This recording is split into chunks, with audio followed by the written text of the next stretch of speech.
2000 సంవత్సరాలుగా మరుగైన క్రైస్తవ్యాన్ని మరలా బైబిల్ పట్టుకున్న క్రైస్తవులు సమాజంలో సగర్వంగా తలెత్తుకునేలా చేసి ప్రపంచ క్రైస్తవులందరినీ ఏకం చేయటమే జీవిత లక్ష్యంగా కొనసాగి తన సంచలనాత్మక ప్రసంగాలతో సవాలు చేసి ప్రపంచంలో ఒకే ఒక్కడిగా నేటికి కొనసాగుతున్న one and only international challenging and dynamic speaker గౌరవనీయులు శ్రీ జైశాలి గిరి సుందరరావు. దేవుని పిల్లలారా, దేవుని ఇష్టాన్ని నెరవేర్చమని దేవుడు రాయించిన ఈ మాటలు దేవుని మనసును తెలుసుకున్న వారముగా భూమి మీద మన బ్రతుకు కాలంలో దేవుని కొరకు బ్రతకాలనే ఈ పుస్తకాలు వ్రాయించాడు. అలా వ్రాయిస్తూ దేవుడు 66 పుస్తకాలు పూర్తి చేస్తూ ఒక హెచ్చరిక ఆయన ప్రకటించినట్టుగా బైబిల్లో చూడగలం. ప్రకటన గ్రంథం 22లో 18, 19 వచనాలు మీరు చూస్తే దేవుడు వ్రాయించిన గ్రంథములో వ్రాయబడిన వేటిలో నుండైనా ఏదైనా తీయకూడదని, వ్రాయబడిన వాటికి ఏదైనా కలపకూడదని ఒక ప్రమాదకరమైన హెచ్చరికను దేవుడు బైబిల్లో రాయించినట్టు మనం ప్రకటన గ్రంథం 22, 18వ వచనంలో చూస్తాం, 19వ వచనంలో చూస్తాం. ఈ గ్రంథం మందు ప్రవచన వాక్యములను వినే ప్రతి వానికి నేను సాక్ష్యం ఇచ్చినదేమనగా, ఎవడైనను ఈ 66 పుస్తకాలలో వ్రాయబడిన వాటితో ఏదైనాను కలిపిన ఎడల ఈ గ్రంథములో వ్రాయబడిన తెగుళ్ళు దేవుడు వానికి కలుగు చేయును. 19వ వచనం, ఎవడైనను ఈ ప్రవచన గ్రంథమందున్న వాక్యములలో ఏదైనాను తీసివేసిన ఎడల దేవుడు ఈ గ్రంథములో వ్రాయబడిన జీవవృక్షములోను పరిశుద్ధ పట్టణములోను వానికి పాలు లేకుండా చేయును. ఇది ప్రమాద హెచ్చరికండి. బైబిల్లో దేవుడు రాయించిన వాటికి భిన్నంగా కలపటం కానీ తీయటం కానీ జరగకూడదు అని దేవుడు శాసించాడు. మరి ఈరోజు బైబిల్లో లేనివి, బైబిల్లో దేవుడు చెప్పనివి మనుషులు చేస్తున్నారు. బైబిల్లో దేవుడు చెయ్యమన్నవి మనుష్యుడు పట్టించుకోకుండాన్నాడు. ఇలా జరగటానికి కారణం ఎవరు? బాగా మీరు ఆలోచించాలి. దేవుడు చెయ్యమన్నది చెయ్యొద్దని చెప్పేవాడు మనకు సృష్టి కార్యక్రమంలో ఆది తల్లిదండ్రుల దగ్గర కనిపిస్తాడు. ఆయన చెయ్యమన్నది వీడొచ్చి చెయ్యకూడదన్నది గమనించాలి మీరు. ఇది ప్రారంభములో జరిగిన ప్రకటన. ఏమని? ఈ పండు తినుదినమున నిశ్చయముగా చత్తురు అని దేవుడు చెప్పాడు. ఇదొచ్చే ఉంది, ఈ పండు మీరు తింటే దేవతల వలె ఉంటారని, అంతటి వారు మీరు కాకుండా ఉండాలని, మిమ్మల్ని దిగజార్చటానికి, తనంతటి వారిగా ఉంచటానికి దేవుడికి ఇష్టం లేక ఆ పండు తినొద్దన్నాడు అని చెప్పింది. ఆనాడున్న మన ఆది తల్లిదండ్రులు దేవుడు చెప్పిన మాటను వినలేదు, కానీ దేవుడు చెప్పని మాట, దయ్యం చెప్పిన మాట వాళ్ళు విన్నట్టుగా కనిపించి ఈ ప్రపంచాన్ని, మానవ సమాజాన్ని శాపగ్రస్తం చేసేశారు. కనుకనే దేవుడు ఆరంభములో జరిగిన భయంకర తప్పును సరిచేయటానికి తాను ప్రకటించిన 66 పుస్తకాలలోని మాటలను ముగిస్తూ ప్రకటన 22వ అధ్యాయం చివరకు వచ్చేస్తూ చివరి అధ్యాయంలో చివరి పలుకులు, ఒకటి కలపొద్దు, ఒకటి తీయొద్దు అని చెప్పాడు. ఈరోజు క్రైస్తవులు అన్నీ కలిపేస్తున్నారు, వాళ్ళ ఇష్టం వచ్చినవి కలిపేస్తున్నారు, వాళ్ళ కష్టమైనవన్నీ తీసేస్తున్నారు. వీరికి ఎవరిచ్చారు ఈ అధికారం? మీరు ఆలోచించండి. దేవుడు ఇవ్వలేదు. మరి మనుషులు ఎందుకు దాన్ని పాటిస్తున్నారు? మీరు ఇప్పుడైనా ఆలోచించారా? దేవుని మాటను మీరితే దేవుడు భరించలేడండి. మీ పిల్లలు మీ మాట మీరితే మీరు భరించగలరా చెప్పండి? మీ భార్య మీ మాట వినకపోతే మీరు సహించగలరా చెప్పండి? మీ భార్య మీ మాట వినకపోతే సహించని భర్తగా నీవు ఉన్నావు. మీరు కన్న పిల్లలు మీ మాటలు వినకపోతే సహించని తల్లిదండ్రులుగా మనం భూమి మీద ఉన్నప్పుడు, దేవుడి గర్భం నుండి వచ్చిన మనం దేవుడు చెప్పిన మాటలు వినకుండా మన ఇష్ట ప్రకారంగా జరిగిస్తే దేవుడు ఒప్పుకుంటాడా? పరలోకం ఇస్తాడా? ఆలోచించండి. మీరు ఆలోచించాలి దీన్ని. ఏమండి, క్షమ దేనికైనా ఉందండి. క్షమాపణ అన్నది దేనికైనా ఉంది. ఒకదానికి తప్ప అని బైబిల్లో ఉందండి. ఒకదానికి తప్ప.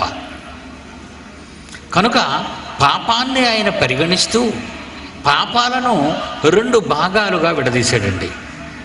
యోహాను రాసిన మొదటి పత్రిక 5వ అధ్యాయము 16వ వచనం చూడండి.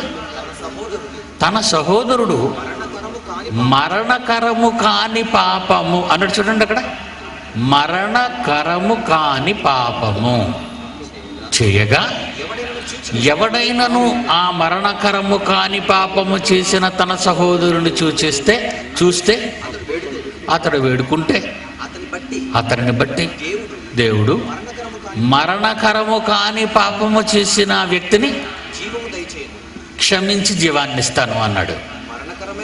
మరణకరమైన పాపము కలదు, అట్టి దాని గూర్చి వేడుకొనవలెనని నేను చెప్పుటలేదు. అంటే వేడుకొనినా క్షమ అనేది దొరకదు. ఈటబ్బా ఈ మరణకరమైన పాపము దేవుని మాటకు ఒకటి కలపటం, దేవుని మాటకు ఒకటి తీసేయటం. దేవుడు తన మనస్సులోని మాటలను మనకిచ్చినప్పుడు ఆ మాటలను మనం గౌరవించి బ్రతుకాలంలో మనం చేయవలసి ఉండగా వాటిని మీరు మార్చేస్తున్నారు అంటే ఈ అధికారం మీకు ఎవరిచ్చారు? ఆలోచించండి. సువార్త ప్రకటించుడి అన్నాడు. వెళ్ళి సువార్త ప్రకటించండి అన్నాడు. కంపల్సరిగా సువార్తను ప్రకటించాలి. ఎలా వెళ్ళాలి? అది నీ ఇష్టం. విమానం మీద వెళ్తావో, ఓడ మీద వెళతావో, నడిచే వెళతావో, అది నీకు వదిలిపెట్టేశాడు. సువార్త ప్రకటించటం అన్నది ముఖ్యం. ఎలా వెళ్ళాలన్నది ముఖ్యం కాదు. ఎవరు వెళ్ళాలన్నది ముఖ్యం కాదు. ఎలాగూ వెళ్ళాలన్నది ముఖ్యం కాదు. సువార్త ప్రకటించటం అన్నది ముఖ్యం. గమనించండి, ఇక్కడ మరణకరమైన పాపము నీవు దేవుని మాటలు చెప్పటానికి వెళ్ళకపోవటం. దీనికి క్షమ లేదు. నువ్వు కరపత్రిక ద్వారా ప్రకటిస్తావు, లేదంటే మైక్ ద్వారా ప్రకటిస్తావు, నీ ఎరుగు పొరుగు వారికి ప్రకటిస్తావు, అది నీ ఇష్టం. కానీ ప్రకటన మాత్రం నువ్వు చెయ్యాలన్నది దేవుడు విధించిన క్షమాపణ లేని ఆజ్ఞ. మర్చిపోకండి. అలాగే బాప్తిస్మము పొందినవాడు రక్షింపబడును,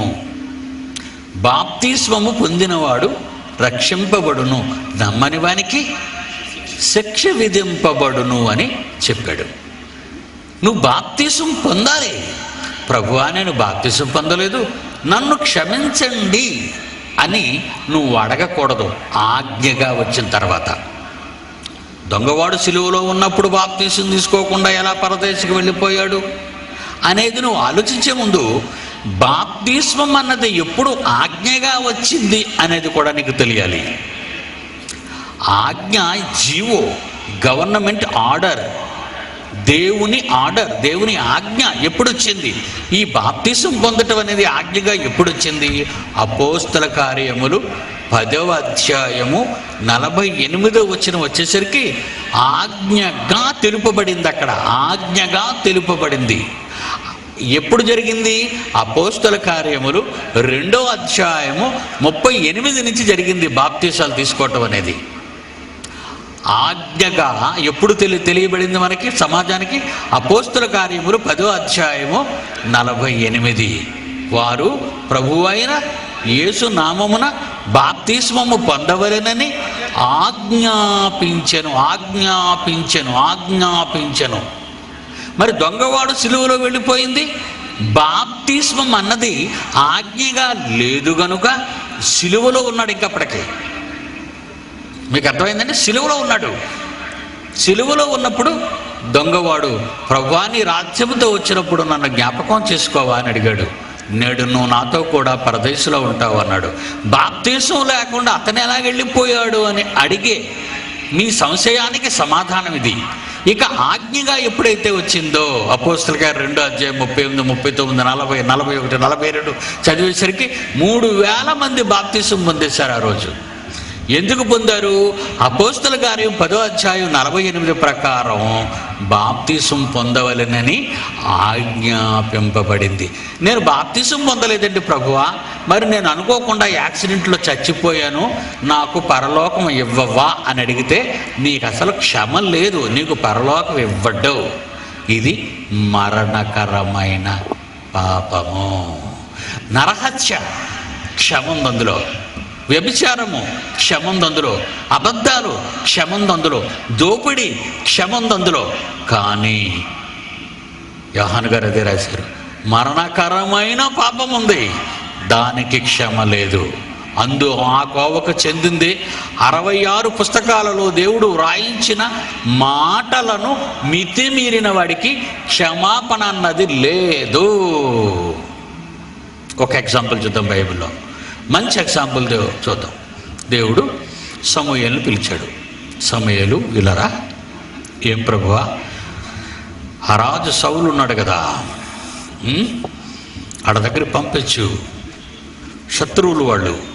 అగబ్ అనే రాజు చాలా ఇబ్బంది పెట్టాడు, మిమ్మల్ని హింసించాడు, కనుక ఆ రాజుని, అక్కడున్న స్త్రీలని, పురుషుల్ని, జంతువుల్ని మొత్తం చంపేయమంటాడు అని సౌలు రాజుతో చెప్పు అని దేవుడు ఆజ్ఞాపిస్తాడు. దేవుని మాట అంటే చెప్తున్నానండి, దేవుని మాటే దేవుని మనసులో నుంచి వచ్చిన మాట. హృదయం నిండిన దాన్ని బట్టి నోరు మాట్లాడుతుందనే సంగతి మనకు తెలుసు బైబిల్ ఎరిగిన వారంగా. ఇక దేవుని మనసులో ఉన్నది దేవుని నోట వచ్చిన మాట, వాడు రాసిన మాట, బైబిల్లో రాసిన మాట.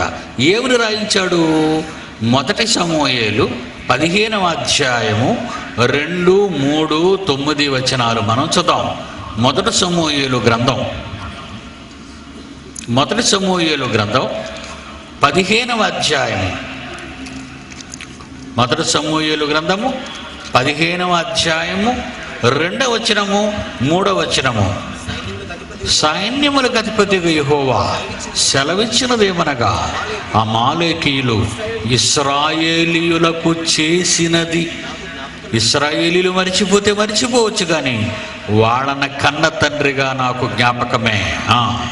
వారు ఐగుప్తులో నుండి రాగానే అమాలేకీయులు వారికి విరోధులై మార్గమందు వారి మీదికి వచ్చిరి కదా, కాబట్టి నీవు పోయి కనికరింపక అమాలేకీయులను హతము చేయించు, పురుషులనేమి, స్త్రీలనేమి, బాలురనేమి, పసిపిల్లలనేమి, ఎద్దులనేమి, గొర్రెలనేమి, ఒంటెలనేమి, గర్ధపములనేమి అన్నిటినీ హతము చేసి వారికి కలిగినదంతయు బొత్తిగా పాడు చేసి అమాలేకులను నిర్మూలము చేయుమని చెప్పెను. ఇది దేవుని ఆజ్ఞ. సమూయేలు ద్వారా ఆ రోజు ఇశ్రాయేలీయులకు రాజు అయిన సౌలుకు చెప్పుతున్న మాట ఏనన్నా. ఇప్పుడు మరో వచనం చూద్దాం, 22వ వచనం చూద్దాం. 22 అదే 1 సమూయేలు అదే అధ్యాయం 15వ అధ్యాయం 22వ వచనంలో అందుకు సమూయేలు తాను సెలవిచ్చిన ఆజ్ఞను ఒకడు గైకొనుట చూచి యెహోవా సంతోషించినట్లు ఒకడు దహన బలులను అర్పించుట చూచి ఆయన సంతోషించునా? ఆలోచించుము. బలులు అర్పించుట కంటే ఆజ్ఞ గైకొనుట, పొట్టేళ్ల క్రొవ్వు అర్పించుట కంటే దేవుని మాట వినుట శ్రేష్టము. ఎందుకంటున్నాడు ఈ మాట? ఎవరినైతే చంపేయమన్నాడో వాళ్ళని చంపకుండా, కాబట్టి వాళ్ళని చంపేసి వేటినైతే చంపమన్నాడో అందులో బలిసిన వాటినన్నిటినీ, జంతువులను తీసుకొచ్చి రాజు అయిన అమాలేకుల రాజు అయిన అగముని ప్రాణాలతో తీసుకొస్తాడు సౌలు రాజు. 9వ వచనం. సౌలును జనులను కూడి అగగును గొర్రెలలోను ఎడ్లలోను క్రొవ్విన గొర్రె పిల్లలు మొదలైన వాటిలోనూ మంచి వాటిని నిర్మూలము చేయక కడగా నుంచి పనికిరాని పశువులన్నిటినీ నిర్మూలము చేసెను. 10వ వచనం. అప్పుడు యెహోవా వాక్కు, చూడండి, అప్పుడు దేవుడి నుంచి ఎంత తొందరగా ఎఫెక్ట్ వచ్చిందో చూడండి, ఎంత తొందరగా. అప్పుడు యెహోవా వాక్కు సమూయేలుకు ప్రత్యక్షమై ఇలాగూ సెలవిచ్చెను, సౌలు నన్ను అనుసరింపక వెనుక తీసి నా ఆజ్ఞలను గైకొనకపోయెను గనుక అతనిని రాజుగా నిర్ణయించినందుకు నేను పశ్చాత్తాపపడుచున్నాను. అందుకు సమూయేలు కోపావేశుడై రాత్రి అంతటా యెహోవాకు మొర్రపెట్టుచుండెను. ఏమండి, ఎందుకయ్యా నువ్వు ఈ గొర్రెలు తెచ్చావు? సౌలు దగ్గరికి వెళ్ళి ఎందుకయ్యా నువ్వు ఈ గొర్రెలు తెచ్చావు అని అడిగితే ఇంతకు సౌలు ఏంటంటున్నాడు చూడండి. సౌలు ఏమంటున్నాడు చూడండి. ఉదయమున సమూయేలు లేచి సౌలుని ఎదుర్కొనుటకు పోగా సౌలు కర్మెలకు వచ్చి అక్కడ జయసూచకమైన శిలను నిలిపి తిరిగి గిల్గాలుకు పోయినన్న సమాచారము వినెను అని కిందకి 15వ వచనం.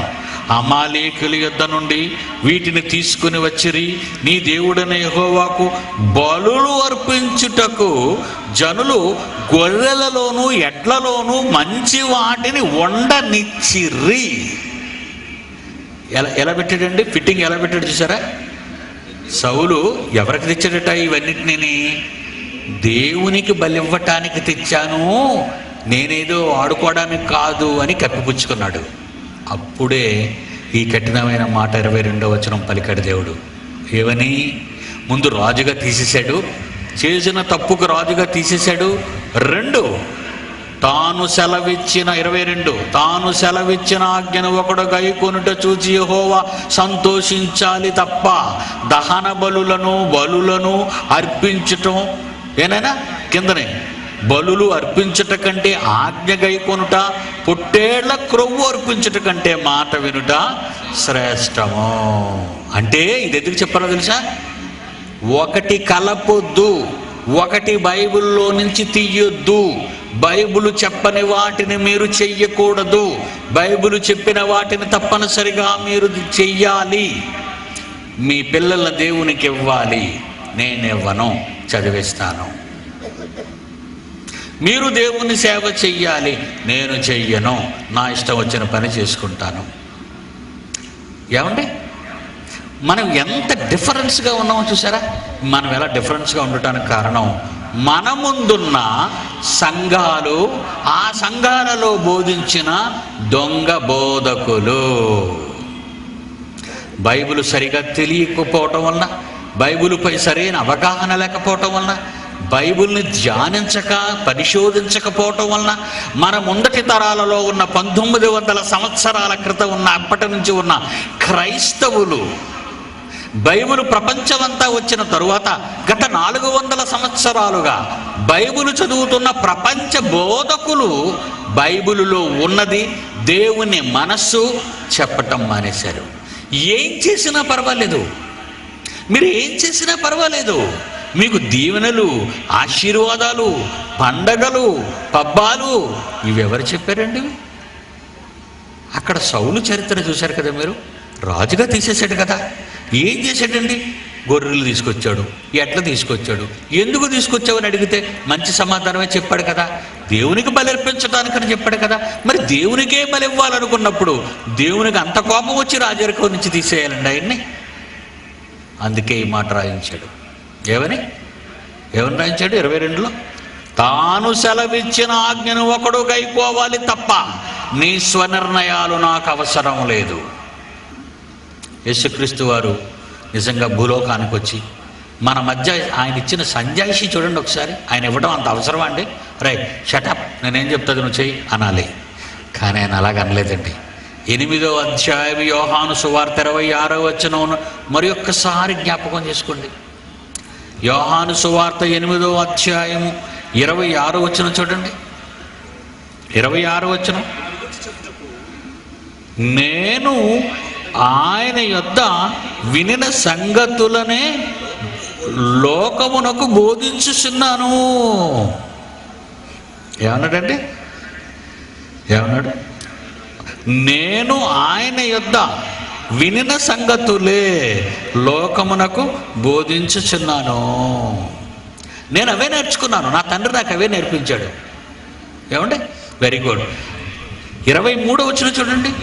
28వ వచనం, యేసు పైకెత్తబడినప్పుడు నేనే ఆయనననియు నా అంతటా నేనేమీ చేయక నా తండ్రి నాకు నేర్పినట్టు ఈ సంగతులు మాట్లాడుచున్నానని మీరు గ్రహించాలి. నేను చెప్పటానికి నాకంటూ ఏమి లేదనిసాడు ఆయన. తండ్రి నాకు నేర్పించాడు, నాయన ఈ మాట అనకూడదు, ఈ మాట అనాలా, ఈ మాట అనకూడదు, ఈ మాట అనాలా, ఈ మాట అనకూడదు, ఈ మాట అనాలా.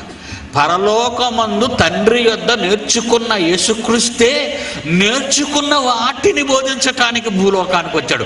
ఎవరేమనుకున్నా, వాళ్ళు ఇష్టపడినా ఇష్టపడకపోయినా, వాళ్ళు స్వీకరించినా స్వీకరించకపోయినా అంత ఖచ్చితంగా చెప్తున్నాడు. ఏంటండి? 7వ అధ్యాయం యోహాను సువార్త 7వ అధ్యాయం 16-17. అందుకు యేసు, నేను చేయు బోధ నాది కాదు, నేను చేయు బోధ నాది కాదు. యేసుక్రీస్తుగా నాకంటూ ఒక ఇండివిజువాలిటీ ఉండాలి కదండి. నాది కాదు ఇది. ఎవరిదంటున్నాడు? నా తండ్రి నన్ను పంపిన వానిదే. ఎవడైనా ఆయన ఇష్టము చొప్పున చేయ నిశ్చయించుకుని ఎడల ఆ బోధ దేవుని వలన కలిగినదో లేక నా అంతట నేనే బోధించుచున్నానో వాడు తెలుసుకొనును. ఏమంటే బైబిలు యేసుక్రీస్తు వారు 33 సంవత్సరాలు భూమి మీద ఉన్నప్పుడు ఆయన మాట్లాడే ప్రతి మాట మీరు ఆలోచించండి. ఇది నా మాట కాదు, ఇది నా మాట కాదు, ఒక మాట కూడా నేను తప్పిపోను. ఇక పరిశుద్ధాత్మ దేవుని గురించి చెప్తున్నాడండి. ఈ తర్వాత ఆయన కదండి వచ్చాడు, ఆయన గురించి చెప్తున్నాడు. 16వ అధ్యాయము యోహాను సువార్త 16వ అధ్యాయం తీయండి ఆయన. యోహాను సువార్త 16వ అధ్యాయం 13వ వచనం అందరూ తీయండి. యోహాను సువార్త 16వ అధ్యాయం 13వ వచనం. ఎందుకు ఇవన్నీ నేను మీకు చెప్తున్నానంటే, నాకు ముందటి తరాలలో వచ్చిన వారు కానీ ఇప్పుడు సంఘాలలో కాపరులుగా ఉన్నవారు కానీ అసలు ఎవరికి బైబిల్ తెలియదండి. వాళ్ళకి బైబిల్ తెలీదు. బయట దేవుని కుమారులను చెప్పుకున్న వారెందరో పాపానికి బానిసలై నరకానికి పోతుంటే వాళ్ళందరినీ దేవుని యొద్దకు ఎవరు నడిపిస్తారు? ఏమంటే ఏం చేస్తున్నావు నువ్వు? వాళ్ళు మార్చవా? వాళ్ళు మారాలి కానీ నువ్వు లోపల గెంతుతావేంటి? వాళ్ళు మారడానికి నువ్వు వేదికల మీద గెంతుతావేంటి? చూసారని ఎంత మోసం జరిగిపోతుందో. కారణం మనకి ముందటి తరాలలో ఉన్న వాళ్ళు ఎవ్వడికి కూడా బైబిల్ అర్థం కాకపోవటం వలన బైబిల్ని నిర్లక్ష్యం చేశారండి. ఏమండి, మీ ఇష్టం వచ్చిన చదువులు చదివించండి. మీ పిల్లవాడు డాక్టర్ అయ్యాడా? దేవుని ఆశీర్వాదం అండి. ఒక బోధకుడి దగ్గరికి వెళ్ళి, అయ్యా నాకు పరీక్షలు వస్తున్నాయ్యా ప్రార్థన చేయంటే పెన్ను అనేవాడు. ఆ పెన్ను పట్టుకున్న తండ్రి తన పరీక్షకి వెళ్తున్నాడు కనుక కలమంతా మరి ఆ కలం తిరుగుతున్నప్పుడు ఆ పేపర్ మీద మరి ఆ జ్ఞానమంతా మరి రాయున్నట్లు మరి గొప్ప ఉత్తీర్ణతని దాసునికి ప్రసాదించమని వేడుకుంటున్నావు తనని ప్రార్థన చేస్తున్నాడు. ఏమండి, ఒకడంటాడు సాక్ష్యం చెప్పి, ఏమండి నాకు వాడు ఇచ్చిన ప్రశ్న పత్రం తెలియదండి, అప్పుడు నేను ప్రార్థన చేస్తున్నప్పుడు నాకు ఆ జవాబంతా కనబడుతుంది, నేను చూసి రాసేస్తున్నాను అన్నాడు. ఇది నిజమా అండి? ఎంత మాయండి! అసలు దాన్ని చదవద్దు, దాని జోలికి వెళ్ళొద్దు, ఆ లోకజ్ఞానం పిచ్చిది అని దేవుడు చెబితే ఈ లోకజ్ఞానాన్ని రాయించడానికి ఆయన ప్రత్యక్షమైపోవడం ఏంటి? లోకజ్ఞానాన్ని ప్రశ్నలకు, మనుష్యుల ప్రశ్నలకు దేవుడి జవాబులు. ఏమంటే వాడి ప్రశ్న పత్రంలో వీడికి అర్థం కాకపోతే ఆ ప్రశ్నలు ఎవరిచ్చారు? మనుషులు ఇచ్చారు. మనుషులు ఇచ్చిన పత్రాలకు, ప్రశ్న పత్రాలకు దేవుడు జవాబులు రాయిస్తాడా అండి? ఆ లోకజ్ఞానమే పిచ్చి అన్నప్పుడు దేవుని పిల్లలారా, మీరు జాగ్రత్తగా సున్నితంగా ఆలోచించండి ఈ విషయాన్ని. అనగా మనకు ముందున్నటువంటి భక్తాగ్రేసరులు, దొంగ భక్తులు అందరూ రావటం వలన ఎవడు ఇష్టప్రకారంగా వాడు బైబిల్ని వాడిష్టం వచ్చినట్టుగా కలిపి చెరిపేసేయటం వలన బైబిల్ మనకు అందలేదండి. నా 12వ ఏట నుంచి నేను చేసిన పరిశోధన వీళ్ళ గురించే చేశానండి. ఓ పెంతెకోస్తు దగ్గరికి వెళ్ళానండి, పెంతెకోస్తు బోధ అనిపిస్తుందండి అది. ఒక ఆర్సీఎం వాడి దగ్గరికి వెళ్ళండి, అది ఆర్సీఎం బోధ అని కనిపిస్తుంది. ఒక లూథరన్ దగ్గరికి వెళ్ళండి, అది లూథరన్ బోధ. అలాగే ఒక LEF, లేమన్ ఎవాంజలికల్ ఫెలోషిప్ అని మీ ప్రాంతంలో ఎక్కువ ఉంటుందండి, ఆ జాషువా డానియల్, ఆయన బోధ అలాగే ఉంటుంది ఏమండి. అలాగే భక్త్ సింగ్ బోధ వినండి, ఆయన బోధ అలాగే ఉంటుంది. అంటే ఒక్కొక్కడు వాడి మనస్సులో ఉన్న ఆలోచనలు బైబిల్ జోడించి, తన మనసులో ఉన్నవి బైబిల్కు జోడించి చెప్పాడు. ఒకడు అంటాడండి, ఏమండి నేను అంతదాకా పిల్లలకు చెప్పానండి, ఏమండి నా జీవితంలో ఒకసారి ట్రైన్లో టికెట్ తీయకుండా దొంగతనంగా ప్రయాణం చేశానండి, మరి ఇప్పుడు ప్రభువులోకి వచ్చాను, మరి ఆ తప్పును దిద్దుకోవాలి కదండి నేను, అందుకే నేను ఏం చేశానంటే వెళ్ళి టికెట్ కొని చూపించానండి అన్నాడు. రైల్వే టికెట్ కొని, అప్పుడు విశాఖపట్నం నుంచి ఒంగోలు వచ్చాడు, ఒంగోలు నుంచి వైజాగ్ వెళ్ళాడు అనుకోండి, అలా టికెట్ కొనుక్కొని ఆ రోజు నేను రైల్వే వారిని మోసగించాను కనుక టికెట్ కొని చూపించానండి, అలా మన పాప పరిహారం చేసుకోవాలి అన్నాడు. మరి ఆయన ఎందుకు సిలువలో రక్తం కార్చటం? నువ్వు ఇలాగ పరిహారాలు చేసుకుపోతే ఇక యేసు ప్రభు చేసేదే ఉంది. అప్పుడు నేను ఒక ప్రశ్న చేశాను ఆ భక్తుడిని, ఆయన భక్త, దొంగతనంగా రైలు మీద ప్రయాణం చేసినందుకు టికెట్ కొంచెం చింపేసావు, బాగా ఉంది, మరి నువ్వు నీ జీవితంలో వ్యభిచారం కూడా చేసావంటే చేశాను సార్ అన్నాడు. యథార్థవంతుడు పాపం, ఇలాంటి విషయాల్లో చేశాను సార్. మరి ఇప్పుడు ఇప్పుడే దేన్ని చింపేస్తావన్నాను, ఇప్పుడు దేన్ని చింపేస్తావు? నువ్వు చెప్పే మాటకు అసలు అర్థం ఉందా? పిచ్చిరా, మీ అందరికి పిచ్చి పట్టింది మీకు. ఎవడో చెప్పిన బోధన మీరు నమ్ముతున్నారే తప్ప దేవుడు చెప్పిన బోధ మీ తలకెక్కటం లేదు. చూసారండి, మనుష్య జ్ఞానం ఎక్కడైనా ఆగిపోద్దండి. అందుకే ఈరోజు క్రైస్తవ సమాజంలో బైబిల్ పట్టుకున్నవాడు ఎవడైనా, ప్రపంచంలో ఎవడైనా ప్రశ్నిస్తే సమాధానం చెప్పలేరు, సమాధానం చెప్పలేరండి. ఎందుకంటే వీడికి అనుకూలంగా బోధను సెట్ చేసుకుంటాడు వీడు. కనుక దేవుని పిల్లలారా, చాలా జాగ్రత్తగా బైబిల్ను ఆలోచించండి. యేసుక్రీస్తు వారు అంటున్నాడు 16వ అధ్యాయం, మరి యోహాను సువార్త 13వ వచనంలో ప్రభు అంటున్నాడు, ఆయన అనగా సత్యస్వరూపి అయిన ఆత్మ, పరిశుద్ధాత్మ దేవుడు నా తర్వాత వస్తాడు. ఆయన వచ్చి ఏం చేస్తాడో తెలుసా? యేసు ప్రభు ఎవరని చెప్పడానికి మా అన్నయ్య నేను చెప్పేది రైటు అని అంటావు. నేను వచ్చి మా తండ్రి ఎవరండి బాబు చెప్పడానికి నా ఇష్టం అని నేను అనలేదుగా. నా తండ్రి దగ్గర నేను ఏది విన్నానో అదే చెప్పాను. ఇప్పుడు పరిశుద్ధాత్మదేవుడు వస్తాడు నేను వెళ్ళిపోయిన తర్వాత. ఆయన ఏం చెప్తాడో తెలుసా? ఆయన తనంతట తానే ఏమీయూ బోధింపక, మీ బైబిల్లో చూడండి ఉందో లేదు, ఆయన తనంతట తానే ఏమీయూ బోధింపక వేటిని వినునో వాటినే బోధిస్తాడు. నా దగ్గర ఏం విన్నాడో నేను క్లాస్ తీసుకుంటాను. నేనుకి మా నాన్న నాకు చెప్పాడు, నేను మా తమ్ముడికి చెప్తాను. మా నాన్న నాకు చెప్పాడు, నేను నా తమ్ముడికి చెప్తాను. అయితే మీ అన్నదమ్ములు ఇద్దరు తండ్రి దగ్గర కూర్చొని వినలేదా? ముందు నేను పుట్టాను కదా, ముందు నేను పుట్టాను కనుక నాన్న నాకు చెప్పేశాడు. తర్వాత మా తమ్ముడు పుట్టాడు, మా నాన్న అన్నాడు, నాన్న తమ్ముడికి చెప్పారా అన్నాడు. కనుక కింద ఏమంటున్నాడు చూడండి, ఆయన నా వాటిలోనివి. మళ్ళీ తండ్రి దగ్గరికి వెళ్ళి అన్నయ్య చెప్పిన మీద నాకు నమ్మకం లేదు నాన్న, నువ్వు చెప్పు డైరెక్ట్గా మళ్ళా అని అడగడు. పరిశుద్ధాత్మ దేవుడు అడగలేదు. ఆయన నా వాటిలోనివి అంటే నావేమిటివి? తండ్రి నాకు చెప్పినవి. ఆయన నా వాటిలోనివి తీసుకొని వచ్చి మీకు తెలియజేయను. ఎందుకంటే ఎందుకంటే కిందకి చదవండి. ఎందుకంటే తండ్రికి కలిగినవన్నీ నావి, అందుచేత ఆయన నా వాటిలోనివి, పరిశుద్ధాత్మ దేవుడు నా వాటిలోనివి తీసుకొని మీకు తెలియజేయను. ఇలా విన్నాడండి పరిశుద్ధాత్మ దేవుడు. ఇప్పుడు ఆయన వచ్చాడండి. ఆయన వచ్చిన తర్వాత ఎలా చెప్పాడు చూడండి. ఆయన వచ్చిన తర్వాత పేతురు పత్రిక చూసారండి. జాగ్రత్తగా పట్టాలు కరెక్ట్గా వెళ్ళాలండి. ఎక్కడైనా పట్టా జాయింట్ విడిపోయింది అనుకోండి, అంతే, బండి పడిపోద్ది. ఎంత కరెక్ట్గా పర్ఫెక్ట్గా బైబిల్లో లైన్ వస్తుందో చూడండి. పేతురు రాసిన 2వ పత్రిక 1వ అధ్యాయము 20-21. ఇప్పుడు జాగ్రత్తగా చూడాలి బైబిల్ మీరు. ఎక్కడికి వచ్చేసరికి ఎవరెవరు రాశారు?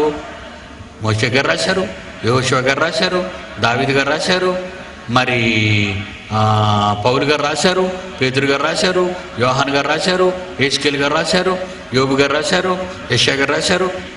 చాలామంది రాశారు కదండి. ఈ రాసిన వాళ్ళందరి గురించి ఇక్కడ ఒక కాన్సెప్ట్ దేవుడు రాశాడండి. ఏంటి రాశాడంటే, ఒకడు 2 పేతురు 1వ అధ్యాయం 20-21, ఒకడు తన ఊహను బట్టి చెప్పుట వలన లేఖనములో ఏ ప్రవచనము పుట్టదో. ఇంతమంది మేము రాశాం, సుమారు 40-42 మంది మేము రాశాం. మేమంతా ఒక చోట కూర్చొని, ఏమండి చోట కూర్చోడానికి మోషే ఎప్పటివాడు, ఏమండి చోట కూర్చొని రాయడానికి మోషే ఎప్పటివాడు, పేతురు ఎప్పటివాడు. ఒక చోట కూర్చొని రాయడానికి మరి రాజైన దావీదు ఎప్పటివాడు, ఏమండి పౌలు ఎప్పటివాడు. వీళ్ళని గురించి మనం ఆలోచిస్తే ప్రపంచ దేశాలలో వీళ్ళు ఏదో ఒక దేశంలో ఉన్నారు, ఏదో ఒక ప్రాంతంలో ఉన్నారు. మరికొందరైతే మరొక ప్రాంతంలో ఉన్నారు, మరికొందరైతే ఒక కాలంలో ఉన్నారు, మరికొందరైతే ఇంకొక కాలంలో ఉన్నారు. వీళ్ళంతా ఒకే కాలానికి ఒకే ప్రాంతానికి చెందినవారు కారు. కానీ వీళ్ళంతా ఎలాగెంత బాగా రాయగలిగారంటే, వ్రాయించినవాడు దేవుడు, చెప్పినవాడు దేవుడు, ప్రేరణిచ్చింది ఆత్మదేవుడు, వ్రాసిన వారు వీళ్ళంతా రచయితలు. ఏనా 21, ఒకడు తన ఊహను బట్టి చెప్పుట వలన దేవుని మాటలలో ఏ ఒక్కటి మొదట పుట్టదని గ్రహించుకోండి. ఏలయనగా 22వ వచనం, ప్రవచనము ఎప్పుడును మనుష్యుడు తన సొంత జ్ఞానముతో రాయలేదు, కానీ మనుషులు పరిశుద్ధాత్మతో, ఇదిగోండి, ఆయన నా వాటిలోనివి తీసుకొని వచ్చి మీకు, ఆయన నా వాటిలోనివి తీసుకొని వచ్చి మీకు బోధిస్తాడు, తెలియజేస్తాడు అన్న యేసు ప్రభు మాట ఇదిగోండి ఇక్కడ మనలా వ్రాయబడుతుంది. ఒక్కడు ఊహను బట్టి చెప్పుట వలన బైబిలులో ఏ మాట పుట్టలేదు, కానీ మనుష్యులు తమ ఇచ్చను బట్టి ఏమీ వ్రాయలేదు, కానీ వారు పరిశుద్ధాత్మ వల్ల ప్రేరేపింపబడిన వారై దేవుని మూలముగా పలికిరి. ప్రేరణ దేవుని ఆత్మదు, ప్రేరణ దేవుని పరిశుద్ధాత్మదు, వ్రాయించేది పలికించిన వాడు కన్న తండ్రి దేవుడు. ప్రేరణ పరిశుద్ధాత్మ, వ్రాయించిన వాడు దేవుడు, వ్రాసిన వాడు మనిషి. బాగా వినాలి ఇది. బైబిల్ అంటే ఇదండి. అందుకే ఎక్కడ తప్పు ఉండదండి. ఎక్కడ తప్పులు పట్టుకోవాలన్న వాడిని 2 క్షణాల్లో మడత పెట్టేస్తానని, అందులో మీకు అనుమానం ఏమీ లేదు. అయితే మన వాళ్ళు ఎందుకు భయపడుతున్నారు? 66 పుస్తకాలలో పట్టు తెలియదులకి ఏదో ఒక వచనం తీయటం, ప్రసంగం మొదలెట్టడం. 1 గంట కాదు, 2 గంటలు కాదు, వదిలేస్తే బుర్ర తినేస్తాడు. సబ్జెక్టు లేనిది ఎందుకండి? సబ్జెక్టు లేనిది ఎందుకు? 2 రెళ్ళు, 3 అయినా పర్లేదు, 4 అయినా పర్లేదు, 5 అయినా పర్లేదు, 6 అయినా పర్లేదు అంటే చెప్పుతూ కొట్టేస్తారు. 2 రెళ్ళు 4. అది ఎలా వచ్చిందో చెప్పాలి. దేవుడు ఒకని చేత ఒకలాగా, మరొకని చేత మరొకలాగా వ్రాయించడం. ఆయన ఏమనుకున్నాడో, ఏ కాలంలో ఏది జరగాలనుకున్నాడో ఆ కాలంలో అది జరిగించే మాట మాట్లాడతాడు. ఈరోజు మనం అంతా యుగాంతంకి వచ్చేసాం, యుగాంతం చివరికి వచ్చేసాం మనం. ఇప్పుడు మన కొరకు వ్రాయబడిన ఈ గ్రంథంలోని అనేక సంగతులు ఉన్నాయి. వాటిని మనం కూలంకషంగా పరిశీలించాలంటే దిక్కుమాలిన MBBS చదవడానికి 6 ఏళ్ళ, ఇంజనీరింగ్ చదవడానికి 4 ఏళ్ళ, ఇక్కడే సంవత్సరాల పాటు తపస్సు చేసి ఆ పుస్తకాల ఆ పుస్తకాలు రాత్రింబవళ్ళు చదువుతూ లక్షల రూపాయలు పెట్టుబడి పెట్టి ఆ విద్యనే చదువుతున్నావే, నిన్ను గోతులో పెట్టడానికి తప్ప నిన్ను బైక్ లేపడానికి అది పని చేయదే. మరి ఈ మహాజ్ఞానాన్ని ఎలా నేర్చుకుంటావు? అందుకే మేము 8 సంవత్సరాలు పెట్టామండి. బైబిల్ ఓపెన్ యూనివర్సిటీలో 8 ఏళ్ళు కుదించడానికి నాకు 25 ఏళ్ళు పెట్టిందండి. 8 ఏళ్ళు ఈ మహాజ్ఞానాన్ని మీకు సొంతం చేయటానికి, నేను జాగ్రత్తగా పదిలపరచటానికి నాకు పట్టిన కాలం 25 ఏళ్ళు. ఎందుకంటే నాకెవరూ చెప్పేవాళ్ళు లేరండి. నేను పుట్టే నాటికి క్రైస్తవ్యం మొక్కలైపోయి అస్తవ్యస్తం అయిపోయిందండి. అస్తవ్యస్తమైంది. అస్తవ్యస్తమైన క్రైస్తవ్యాన్ని మరి ఎలా, నేను ఎవరిని అడగాలి? ఇప్పుడు నేను చేసే ప్రసంగాలు ఏవైనా మీ గతాల్లో ఏ పుస్తకాల్లోనైనా ఏ భక్తుడైనా రాశాడా? లేదండి. ఒక విచిత్రమైన విషయం చెప్పమంటారా? Sensational topic. బైబిల్ చదివిన వాడికి అర్థం కాకపోవడం వలన డేక్స్ వెర్షన్ అని ఒకటి వచ్చింది. డేక్స్ బైబిల్ అని మీరు వినే ఉంటారు, కొంతమంది దగ్గర ఉంటుంది. ఒకడు ఇంటర్నేషనల్ వెర్షన్ అని ఒకటి రాశాడు. వెర్షన్ అంటే అది రాసిన వాడి మైండ్లో ఉన్న ఆలోచన బైబిల్లో పెట్టేశాడు. మీకు అర్థమైందండి? వెర్షన్ అనగానే మీకు అదేంటి అవ్వలేదు, నా వెర్షన్ అండి అంటాడు. ఇది మీ వెర్షన్ అండి, ఇది నాకు దోచిందండి, అది ఆయనకు దోచిందండి, ఇది నాకు నచ్చిందండి, అది ఆయనకు నచ్చిందండి. ఎలా నచ్చింది? ఎన్ని పేర్లు వచ్చాయి? కింగ్ జేమ్స్ వెర్షన్, ఏమండి, Dake's version, Bible open Bible version, ఏమండి, ఇంకా ఇంకెన్ని రకాలు ఉన్నాయి? గిడియోన్ వెర్షన్, ఇంకా ఇలాగెన్నో రకాలు వచ్చాయండి. వెర్షన్స్ అంటారు వీటిని. అంటే ఎవడికి బైబిల్లో ఏ సంగతి అర్థం కాలేదో ఆ అర్థం కాని సంగతికి వీడి మైండ్లో ఉన్నది పెట్టేసి వాడి వెర్షన్ రాసేసాడండి. అందుకే ఈరోజు ఇస్లాంలో ఉన్నటువంటి పెద్ద పండితులు ఉన్నారండి. అహ్మద్ దీదాత్తో నేను పోటీ పడ్డానండి. అహ్మద్ దీదాత్ అనేవాడు అసలు బైబిల్లో ఎన్ని వెర్షన్స్ బైబిల్ వచ్చిందో చెప్తాడు. ఈ వెర్షన్లో ఇదెందుకు రాశాడంటాడు, ఆ వెర్షన్లో అదెందుకు రాశాడంటాడు, ఈ వెర్షన్లో ఇదెందుకు రాశాడు. ఇది బైబిల్ కాదా? ఇదంతా ఒకటే కదా? బైబిల్లో ఇన్ని రకాలు ఎందుకు? ఒక మంచి ఎగ్జాంపుల్ మీకు చెప్తాను. వెర్షన్లో లేదా లాంగ్వేజ్లో ఎలాంటి ప్రాబ్లమ్స్ దొరికిపోయి బైబిల్లో వచ్చాయో ఒక మాట నేను బైబిల్లోని చదువుతాను. మీరు తీయండి. మత్తయి సువార్త 13వ అధ్యాయము. ఏమండి, పెద్ద బైబిల్ చిన్న బైబిల్ 2 పెట్టుకోండి. తెలుగులో కూడా అర్థం కాక వెర్షన్స్ పడేశారు వాళ్ళు. ఆ అర్థం కాలేదు ఈ పదానికి ఇక్కడ మనం ఏం వేస్తే బాగుంటుందని. బైబిల్లోని భావం వాళ్ళకి అర్థం కాక ఎంత తప్పు చేశారో మీకు ఒక ఎగ్జాంపుల్ చూపిస్తానండి. ఏమండి, నెంబర్ 1 మత్తయి సువార్త 13వ అధ్యాయం 54, 55 చదువుతున్నాడు చూడండి. అందువలన వారు ఆశ్చర్యపడి ఈ జ్ఞానమును ఈ అద్భుతములను ఇతనికి ఎక్కడ నుండి వచ్చినవి? ఇతను వడ్లవాని కుమారుడు కాడా? ఇతని తల్లి పేరు మరియ కాదా? యాకోబు, యోసేపు, సీమోను, యోదాను వారు ఇతను సోదరులు కారా? ఇతని అక్క చెల్లెండ్రు మనతోనే ఉన్నారు కారా? ఇది రైట్ అండి. ఏమండి, యేసుప్రభుకి అక్క ఉందండి? ఇప్పుడు మీరు చెప్పండి, యేసుప్రభుకి అక్కయ్య ఉందా? అసలు అక్క ఉంటే ఇతర తొలుసూలు కుమారుడు ఎలాగవుతాడు? అసలు మరియకి అక్కే యేసుప్రభు కంటే అక్క ముందు పుడితే కన్యక ఎలాగవుతుంది? దేవుని పిల్లలారా, నేను ఎంత డెప్త్లోకి చదివానో మీకు అర్థమై ఉంటుంది బైబిల్. ఇప్పుడు మీకు అర్థమైందండి? నేను ఎంత లోతుల్లోకి వెళ్ళానో భాషలో కానీ భావంలో కానీ మనుషుల తాలూకా వెర్షన్స్లోకి నేను వెళ్ళేటప్పటికీ ఈ తేడాలన్నీ కనబడుతున్నాయండి. రెండో ఎగ్జాంపుల్ నేను చూపిస్తానండి. 2 ఎగ్జాంపుల్ చూపిస్తానండి. హెబ్రీయులకు రాసిన పత్రిక 11వ అధ్యాయము.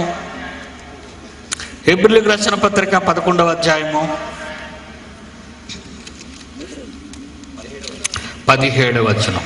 హెబ్రీయులకు రాసిన పత్రిక 11వ అధ్యాయము 17వ వచనం. అబ్రహాము శోధింపబడ్డాడు. ఎవరితోని? దేవుడు శోధించాడా? దేవుడు శోధించాడు అబ్రహాముని. Very good. దాని పక్క పుస్తకం ఉందండి, యాకోబు పుస్తకం. హెబ్రీ పత్రిక తర్వాత ఉన్నది యాకోబు పుస్తకం.